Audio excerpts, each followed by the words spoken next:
আমরা যেটা point out করেছি, অর্ডার হয়তো একটু পরে দেবে, যা দেবে সে তো আপনারা জানতেই পারবেন, আমিও জানতে পারবো, আপনারাও জানতে পারবেন, যে এই যে অবজারভাররা, পুলিশ অবজারভাররা, they are acting beyond the law. আইনের মধ্যে কাজ করুক, আমাদের কোনো আপত্তি নেই, আইনের বাইরে গিয়ে কী করে কাজ করবে? কি করে যে একটা অবজারভার, যে ওই যে কি নিজেকে সিঙ্গম বলে নাকি বলে, এনকাউন্টার স্পেশালিস্ট উত্তরপ্রদেশের, সে কি করে থ্রেট করে, ভোটারদের কি করে ইন্টিমিডেট করে, ওর বিরুদ্ধে তো ক্রিমিনাল কেস হওয়া উচিত। এবং অন্যান্য অবজারভাররা যারা বিজেপি স্টেট থেকে এসছে, তারা সব জায়গায় থ্রেট করছে, আমি পয়েন্ট আউট করেছি করতে, ডিটেলস চার্ট দেখে দেখে সবাই মিলে একটা রণক্ষেত্র তৈরি করছে, যাতে বিজেপির ভোটার ছাড়া আর কেউ ভোট না দিতে পারে। এবং আজকে ইলেকশন কমিশনের কাউন্সিল কোর্টে বলল যে গভর্নরের house is the control room of that everything. তাহলে গভর্নর ইলেকশনটাকে পরিচালনা করছে, বিজেপির হয়ে গভর্নর ইলেকশন পরিচালনা করছে। Governor is ex police officer, police অফিসাররা যা ইচ্ছা তাই করছে। যে কোনো আদালতে কল্যাণ বন্দ্যোপাধ্যায় রাজ্য সরকার কিংবা তৃণমূল কংগ্রেসের হয়ে যখন যেখানে যেভাবে দাঁড়িয়েছেন, যে ভাষায় কথা বলেছেন, লিখিত কোনো কিছু জমা দিয়েছেন, সর্বত্রই আদালত তা প্রত্যাখ্যান করেছেন এবং ওনাকে হেরো বলেই, উকিল বলেই সবাই চেনেন। এটাও গেছেন, আমরা জানি যে এটাতেও উনি হারবেন, ওনার ধারাবাহিকতা বজায় থাকবেন, ওনার রেকর্ড কেউ ভাঙতে পারবে না। যাক, গিয়েছেন। 27 এপ্রিল এবং তার আগে প্রায় 800 জন ট্রাবল মেকারকে নিয়ে জারি করা বিজ্ঞপ্তি ইতিমধ্যেই প্রত্যাহার করা হয়েছে। আদালতে সওয়াল নির্বাচন কমিশনের আইনজীবীর, বিজ্ঞপ্তি প্রত্যাহার করা হয়েছে, কিন্তু কমিশনের মানসিকতা কি পরিবর্তন হয়েছে? সওয়াল কল্যাণ বন্দ্যোপাধ্যায়। এই কমিশন কিভাবে দাবি করে যে তারা অবাধ এবং সুষ্ঠু নির্বাচন করবে, প্রশ্ন করেন কল্যাণ বন্দ্যোপাধ্যায়। ভবানীপুর বিধানসভাকে টার্গেট করে কাজ করছে কমিশন এবং পুলিশ পর্যবেক্ষক, অভিযোগ করেন কল্যাণ বন্দ্যোপাধ্যায়। সওয়াল জবাবে আর কি উঠে এলো, বিস্তারিত বলবেন সৌভিক মজুমদার। সৌভিক,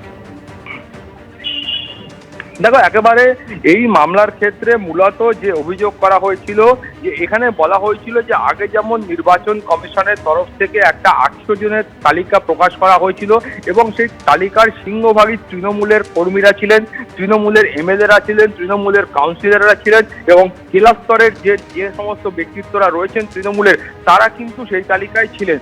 ফলে তারপরে আমরা দেখতে পেলাম যে অভিযোগ করা হলো কলকাতা হাইকোর্টে, যে নতুন করে গতকাল ইলেকশন কমিশন অফ ইন্ডিয়ার তরফ থেকে আরও একটি তালিকা প্রকাশ করা হয়েছে এবং সেখানেও একই ধরনের প্রায় 3000 তৃণমূল নেতা এবং কর্মীর নাম রয়েছে এবং ইতিমধ্যে বহু লোককে কিন্তু পুলিশের তরফ থেকে প্রিভেন্টিভ ডিটেনশন বা তাদেরকে আটক করা হয়েছে, গন্ডগোল হতে পারে এই ধরনের একটা আশঙ্কায় আটক করা হয়েছে।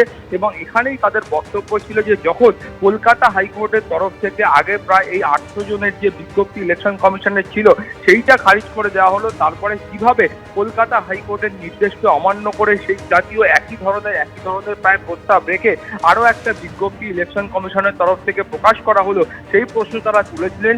কিন্তু ইসিআই এর তরফ থেকে কলকাতা হাইকোর্টে বলা হয় তারা আগের বিজ্ঞপ্তি এবং গতকালের যে বিজ্ঞপ্তি, সেই বিজ্ঞপ্তি তারা ইতিমধ্যেই প্রত্যাহার করে নিয়েছেন। ফলে সেই বিজ্ঞপ্তির আর কিন্তু কোনো ধরনের গ্রহণযোগ্যতা নেই। ফলে এই মামলারও আর কোনো গ্রহণযোগ্যতা নেই বলে কলকাতা হাইকোর্টের তরফ থেকে, কলকাতা হাইকোর্টে এই এজলাসে ইসিআই এর তরফ থেকে সওয়াল করা হয়। কিন্তু তোমাকে এর পাশাপাশি বলবো যে এই গোটা বিষয়টায় কল্যাণ বন্দ্যোপাধ্যায়, যিনি আইনজীবী এবং তৃণমূল সাংসদ, তার বক্তব্য হচ্ছে যে নির্বাচন কমিশন যে মানসিকতা নিয়ে কাজ করছে সেই মানসিকতা একেবারেই ঠিক মানসিকতা নয় এবং সেটা অবাধ এবং সুষ্ঠু নির্বাচন করানোর মানসিকতা নিয়ে তারা কাজ করছেন না।